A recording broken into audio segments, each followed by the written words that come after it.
Good morning and welcome back to Me Being Cheap. So it's early Sunday morning before church, and we actually ran over to the store in the other town. They had a sale on some chicken quarters, 10-pound bag for $4.99. That makes it 49 cents a pound. And that's what these 3 red bags are. I was actually going to get more than that and can them up. I was going to do some canning today because it's cold and gross outside. So for 49 cents a pound on chicken quarters, that's excellent price. And then this is just some I had left over. So I only ended up getting 3 bags of that because they had some other excellent deals that I'm going to tell you about. So first of all, on the subject of chicken, they had this Tyson Whole Fryers 40-pound box for $29. That makes it 72 cents a pound. So that's a little bit higher than the 49 cent, but you are getting some white meat with it too. And so this will give you a variety of white meat and dark meat. We've got it setting out so that we can thaw it. We'll have to process this afternoon after we get back from church. But basically, it's a bunch of, this is going to be the hardest, but basically it's a bunch of young chickens frozen together in one conglomeration. So that's that. Those chicken quarters that are thawing over there in the sink, that won't be as bad because those are going in the stock pot anyway, and I'll just cook them slightly, pull the meat off the bone, and then cook the bones down to make broth to can the chicken in. The next thing we got is this bacon, 15 pounds, and it was $30. So that works out $2 a pound for bacon, which is pretty much the going rate. But I was really pleased at how this was packaged. This will make it very easy for us to break down. They've got the freezer paper, and then they've got it here in separate strips. So how easy is that? We do eat a lot of beans here. And beans always taste better if you have a little bit of bacon in them to flavor them. That goes for your dry beans as well as your green beans. Everything's better with bacon. So that's that. I'll get that broken down this afternoon. And then what I am most excited about, this is Jimmy Dean sausage patties. And the going rate here, you can pick up Jimmy Dean sausage on sale for about $2 a roll, and a roll is a pound. This was a 12-pound box for $10.49. That works out to 87 cents a pound, which is an outstanding price on sausage. And not only that, it's already pre-pattied. So most of the work is done for you. And it comes with the wax paper here, so we'll break this down this afternoon too into smaller portions. Go ahead and get that in the freezer. But this was a really good deal. That was awesome. And then Michael found these sausages for $14. And I'm not sure the weight on this. It says 96 ounces. But these were all marked down. They were in the freezer. The smoked sausage. So there's that. And then these coffees over here, these were actually out of date. August 2019, so they are out of date. But these were 99 cents a pound, and these are the bricks, the vacuum seal bricks. These things will literally keep forever, so this is actually a good bargain.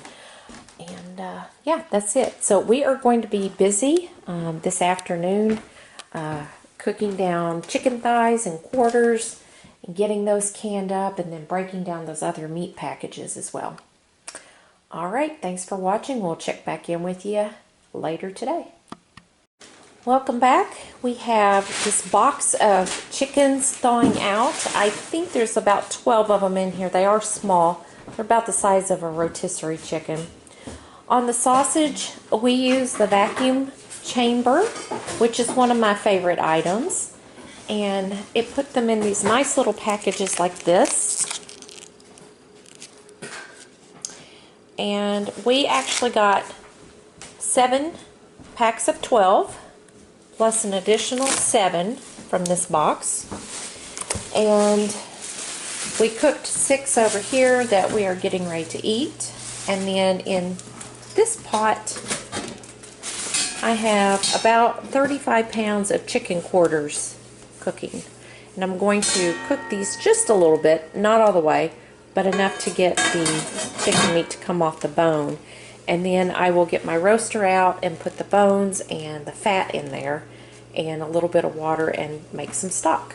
All right, catch back up with you in a bit. Welcome back. It's Sunday in the evening, and we have picked the chicken off the first bags of the chicken quarters.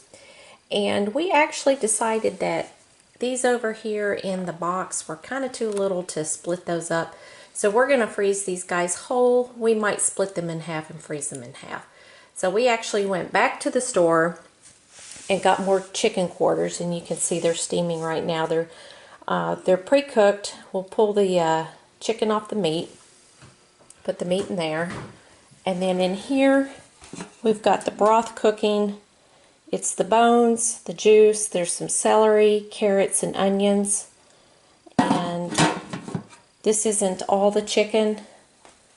We've got more over there in the pot. But what we'll have to do is go ahead and pull the chicken off the bone and refrigerate that. Actually, it's going to be cold enough outside tonight. We probably set the pot outside.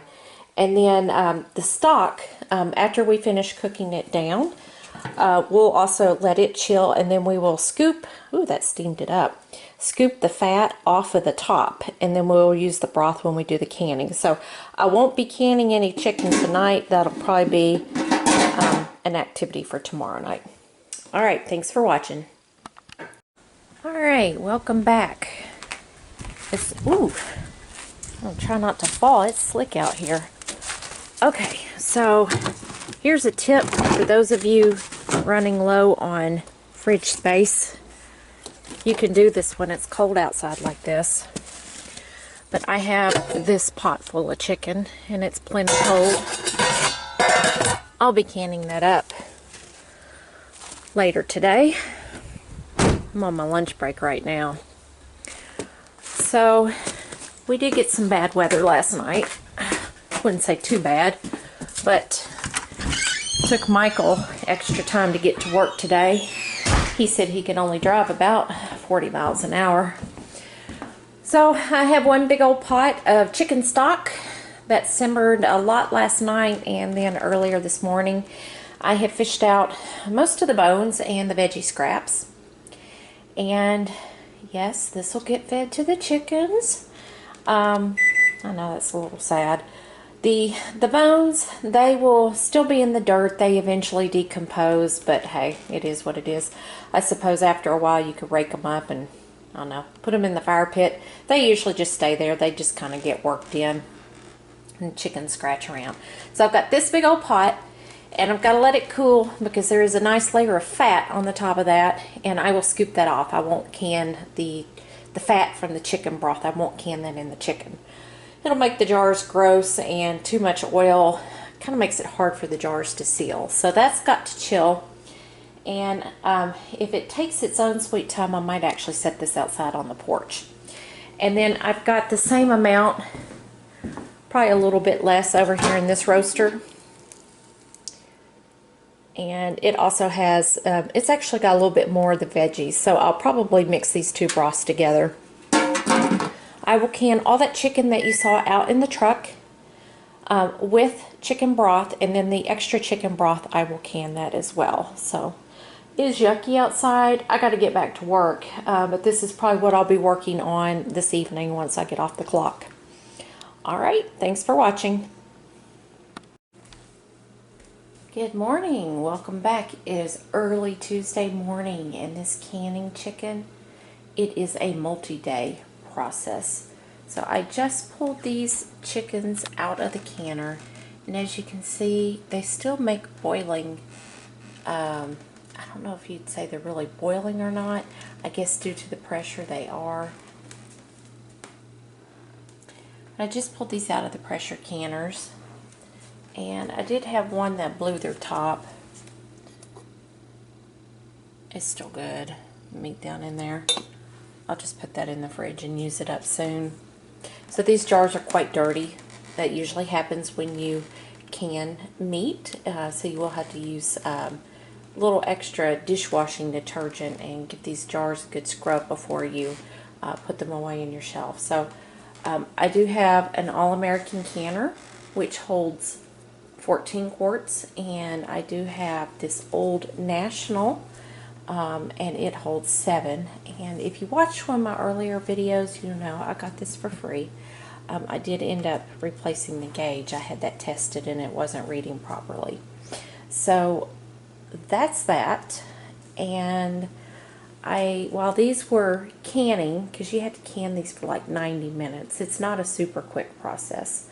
I got all my pots washed up, so I have to put that up later today. I've got more scraps for the chicken, and then I canned these. I didn't can them. I filled the jars last night, and I've got 6 more jars of chicken and 8 more quarts of chicken stock. This is what was left over. Put these in the fridge overnight, and I pulled them out this morning to let them get about room temperature, and then we'll start the canning process again. So there's 14 jars here, and this All-American will hold 14 jars. So I'll get that started after those come up to room temperature. So yes, for me, because I work full-time, this is a multi-day process. So I did go shopping and buy the chicken on Sunday, and I did some pre-cooking on the chicken and deboning on Sunday. And I had cooked the chicken both in the roaster and this big pot. Actually, I cooked it in the big pot, threw the scraps in here, and helped make the chicken broth in the roaster. Filled this this large stock pot, which is actually my water bath canner, filled it with chicken and put that out in my truck to stay cool or cold, because it's, I don't know, we're having some weather right now. We're going to get more this morning, later this morning.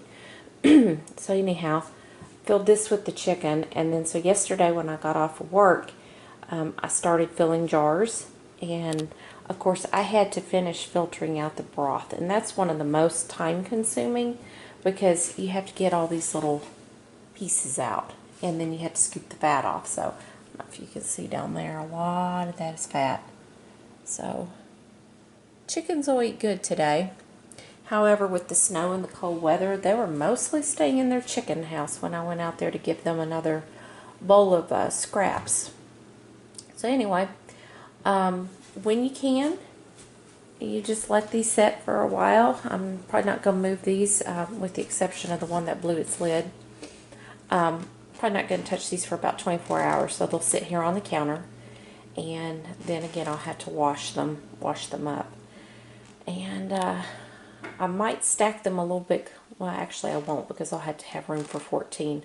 I'll just have to figure out somewhere else to put the 14 that are in here. So yes, this is a multi-day process for me, because there are some steps that are quite time consuming, and then once you can, typically you're going to let these set for about 24 hours before you disturb them. So I'll have these greasy chicken jars on my counter at least another day. Alright, thanks for watching. I'll check back in with you. Alright, welcome back. It is actually Wednesday evening, and this is day 4 of the canning process. These were actually canned last night, and they have been in the canner all day. I'm off work. So these are chicken broth, and then I do have some jars of chicken down in the bottom, but there's a total of 14 in this canner, and so I do need to pull these 14 out and then go ahead and wash these other 14 up. And I will let well, there's actually more than 14 here, but I will let these new ones rest a day before I wash them. Alright, thanks. Alright, welcome back. I have the jars washed up, and this is what the final verdict is. We have, of jars that can go on the shelf, we have 24 jars of chicken that's canned in broth, and these are quart jars. These are sealed with the tattlers. We have 8 quart jars of chicken stock or chicken broth. And then over here we have 2 quarts that didn't seal and 1 quart that's not even half full anymore because the lid blew off of it in the canner. So we have 2.5 quarts of chicken that we'll have to use up pretty quick. So what I don't know is why these didn't seal. I don't know if it's operator error since I'm new to using the tattler lids, or if there was a defect in the jar, or maybe there was a defect with the tattler. These are all second-hand tattlers and second-hand jars. So it could just be a failure rate. So 3 out of all these did not work out. But this was 75 pounds of chicken quarters. So you can count on about 24, 25, 26, 27. If these had sealed, 27 quarts of chicken and 8 quarts of chicken broth. All right, thanks for watching. Have a fantastic day.